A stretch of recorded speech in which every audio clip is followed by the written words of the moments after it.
नमस्कार दोस्तों। मैं काफ़ी दिन से प्रतीक्षा कर रहा था कि आपको जलवायु क्षेत्रों के बारे में बताया जाए और कई लोगों को ये जानकारी होनी भी चाहिए। हमने अब तक वर्षा का स्तर और तापमान वैश्विक स्तर पर कितना होता है उसकी सारी जानकारी ले ली, लेकिन अब हमारे सामने ये चैलेंज था, हमारे सामने ये एक ऐसा दायरा बनाना था कि हम उनको जलवायु क्षेत्रों में बांट पाएँ। जब हमें पता है कि क्षेत्र का तापमान कितना रहता है, हमें पता है कि भूमध्य रेखा से ऊपर जाने पर तापमान कम होगा और साथ ही साथ हमें वर्षा के क्षेत्रों के बारे में भी पता है। पिछली वीडियोस में हमने आपको दिखाया कि जो महाद्वीपों के पश्चिमी भाग है वहां पर अक्सर बरसात कम होगी क्योंकि वहां पर ठंडी जलधाराएं बहती हैं। तापमान की भी हमने बात की। आज हम उन्हीं के आधार पर, जितना हमने अभी तक वीडियोस देखे हैं उन्हीं के आधार पर आज हम डिवाइड करने वाले हैं जलवायु क्षेत्र। मित्रों, मौसम और जलवायु में अंतर मैं आपको बता दूं। मौसम दिन का होता है, वो रोज बदलता है, आज कुछ है कल कुछ है। जलवायु प्रत्येक साल एक जैसी ही रहती है। लगभग एक विस्तृत क्षेत्र में जब एक जैसी दशाएं पाई जाती हैं तो वो उस क्षेत्र की जलवायु कहलाती है, जबकि मौसम एक दिन का होता है। उसी आधार पर कोपेन नाम के वैज्ञानिक ने जलवायु क्षेत्रों को 12 भागों में विभाजित किया था। आज इस वीडियो को आप पूरा देखिए। मैं आपको स्पष्ट रूप से बताने वाला हूं दुनिया के किन किन देशों में किस तरह की जलवायु पाई जाती है। मित्रों, जैसा कि आपको पहले से ही विदित है कि भूमध्य रेखा पर अत्यधिक गर्मी पड़ती है। अगर आप मेरे पुराने वीडियोस देखेंगे तो शायद आपको आज पढ़ने में कोई दिक्कत नहीं होगी, क्योंकि मैंने भूमध्य रेखीय क्षेत्र, प्रत्येक महाद्वीप की दशा और दिशा सब कुछ पुराने वीडियोस में आपको दिखा रखा है। साथ ही साथ वर्षा कैसे होती है, किन इलाकों में होती है, वह भी दिखा रखा है। तो आज जिन लोगों ने मेरे पुराने वीडियोस नहीं देखे हैं वो अवश्य देखें, क्योंकि अगर वो वीडियो को अभी भी देख रहे हैं तो आगे उन्हें कुछ भी समझ में नहीं आने वाला। स्पष्ट बात। तो देखिए, भूमध्य रेखीय प्रदेशों की हम बात कर रहे थे।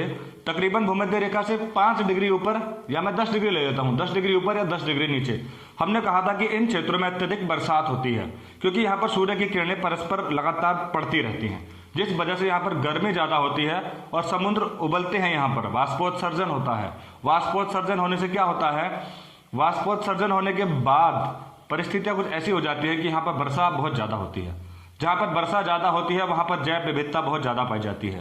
संसार के लगभग 12% जंगल इन्हीं क्षेत्रों में पाए जाते हैं।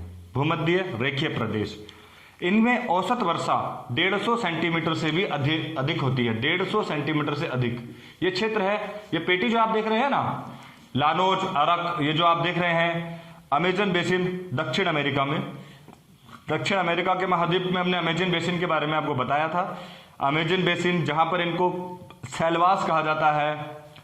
वर्षा वन, अफ्रीका में घने जंगल होते हैं। यहाँ पर जो सदाबहार वन है वो पाए जाते हैं, रोजवुड, महोगनी, एस्टोनी, इस तरह के यहाँ पर, और सिनकोना, जिसकी छाल से हम कुनैन की दवा लगाते हैं। आपने वाइल्ड डिस्कवरी में देखा होगा कि जो जंगलों में जाते हैं वर्षा वनों में, वो एक पेड़ का पत्ता काट कर सो जाते हैं, मुंह पर लगाते हैं, हर जगह लगाते हैं और कहते हैं इससे मुझे मच्छरों से बचाव मिलेगा। वास्तव में वो सिनकोना का ही पौधा होता है। ये भूमध्य रेखीय प्रदेश बड़े घने हैं तो इन पे इन्वेस्टिगेशन भी बहुत होती है।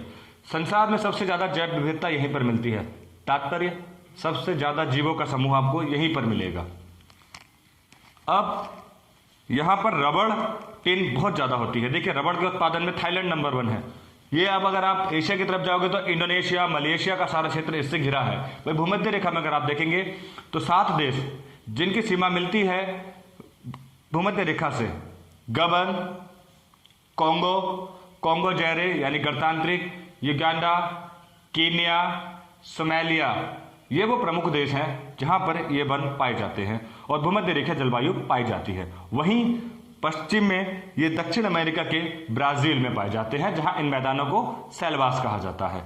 अब देखिए, अत्यधिक वर्षा, विश्व में सर्वाधिक वर्षा वाले जलवायु प्रदेश भूमध्य रेखीय प्रदेश ही हैं। अब हम बात करते हैं दूसरे प्रकार के जलवायु प्रदेशों की, जो इसके ठीक उत्तर में है, जिनको हम बोलते हैं, ये दिख रहे हैं आप, भाई गर्म से थोड़ा सा ऊपर जाएंगे थोड़ा गर्म होगा, बिल्कुल जाहिर सी बात है। और आपने मेरे एक वीडियोस को, जिसको मैंने कहा था अत्यंत महत्वपूर्ण है, शुरू में ही कह दिया था, उसको जरूर देखना। वो बेस था ज्योग्राफी का। अगर आपने वो नहीं देखा तो आप बिल्कुल मत देखिए। स्पष्ट बात है, अगर आपका ध्यान पढ़ाई में है तो आपने अवश्य पुराने वीडियोस देखे होंगे। जब थोड़ा पुराना ज्ञान आपको होगा तभी आप आगे का भी ले पाएंगे। अन्यथा आप बीच में देखेंगे तो आप अध्यापक को दोष देंगे, ये समझ में नहीं आया, वो समझ में नहीं आया, उनका पढ़ाया हुआ समझ में नहीं आया। अरे आप पहले के वीडियोस देखिए, आप बेस बनाइए, उसके बाद आप मुझसे बताइए आपको क्या समझ में नहीं आया। ठीक। देखिए अब हम देखते हैं ऊपर की तरफ हम जाते हैं, तो पृथ्वी का जो झुकाव है 21 जून को, मैंने आपको बताया था 21 जून को क्या होता है, जो पृथ्वी है वो ऊपर की ओर खिसक जाती है, यानी कि सूरज की किरणें हैं वो उत्तर की तरफ चली जाती हैं। जो गर्मी भूमध्य रेखा पर पड़ती है आमतौर पर 21 जून को उत्तरायण होता है, यानी कि आप देखेंगे उत्तरायण का समय 22 दिसंबर से 21 जून के बीच में होता है, जब सूरज की किरणें उत्तर की तरफ आना शुरू हो जाती हैं। उस दौरान क्या होता है कि अत्यधिक गर्मी उत्तरी क्षेत्रों में पड़ती है, कर्क रेखा तक पड़ती है।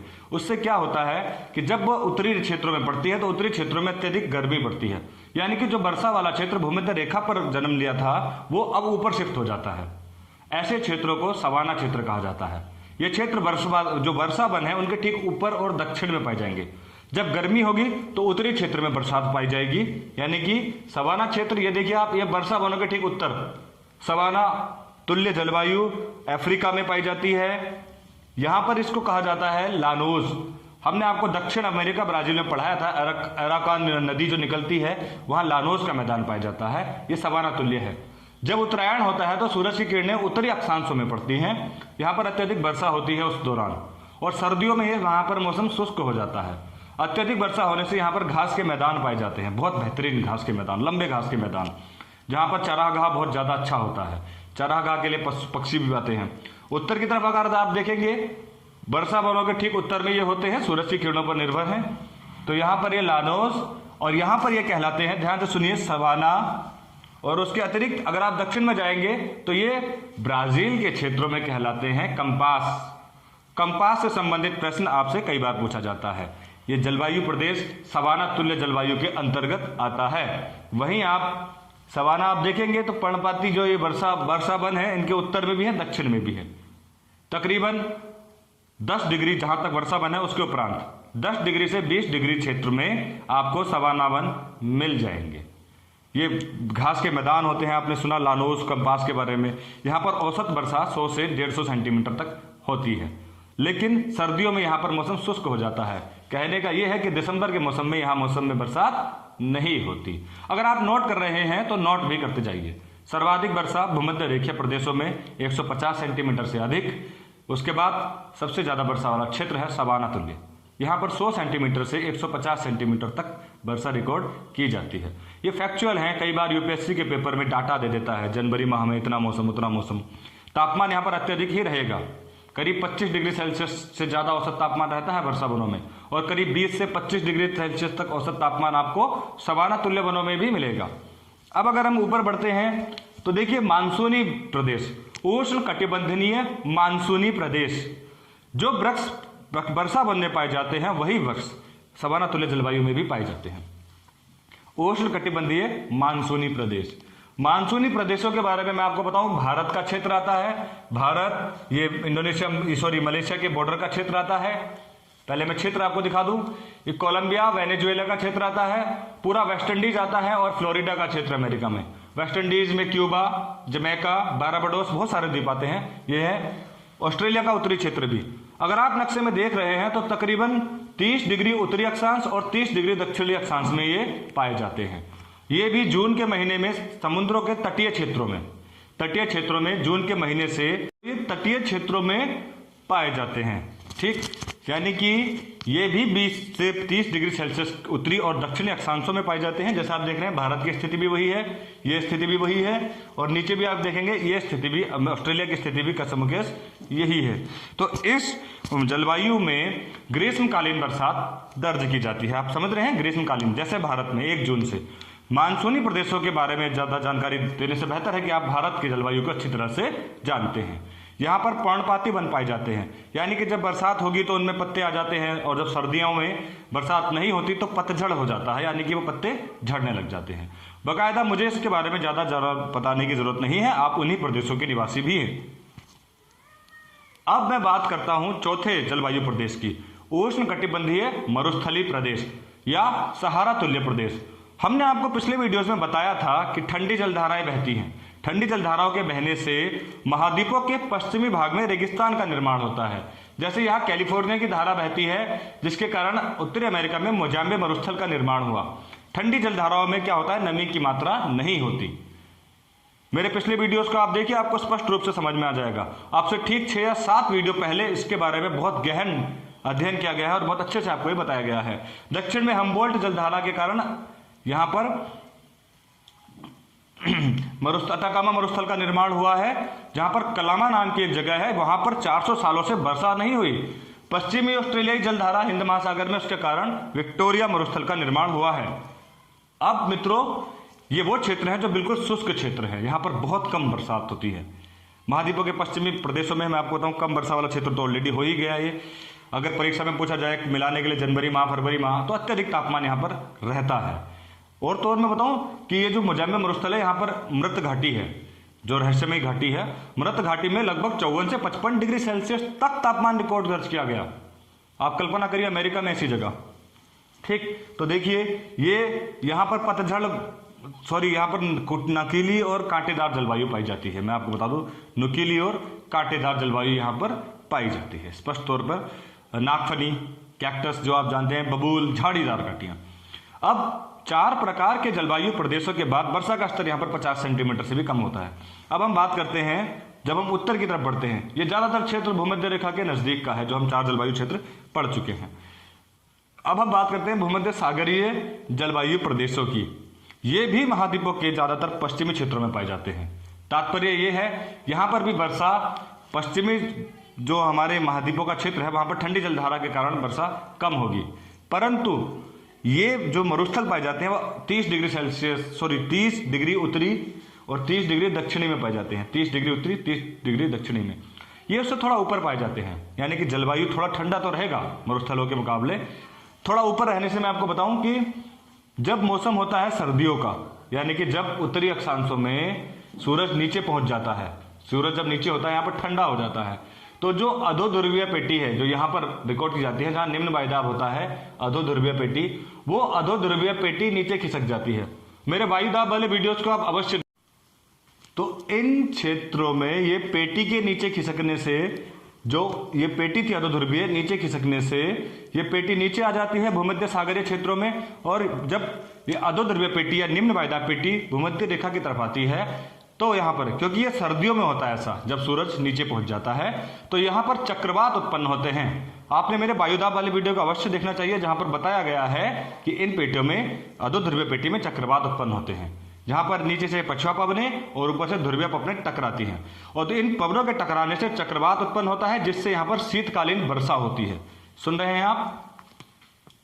ये बाकी प्रदेशों से बिल्कुल अपोजिट है, जहां गर्मियों में बरसात होती है। भूमध्य सागरीय क्षेत्रों में सर्दियों में बरसात होती है, जबकि गर्मियों में मौसम शुष्क रहता है, क्योंकि ये महाद्वीपों के पश्चिमी क्षेत्रों की तरफ ही हैं। इसीलिए इन क्षेत्रों में वर्षा कम होती है, परंतु शीतकालीन वर्षा होने से उसकी कमी पूरी हो जाती है, जिस वजह से यहाँ पर जलवायु सबसे बेहतरीन पाई जाती है। संसार में सबसे ज्यादा सुकूनमय जिंदगी यहीं पर जी जाती है। मतलब आदमी के रहने के लिए सबसे ज्यादा अनुकूल दशाएं यहीं पर है।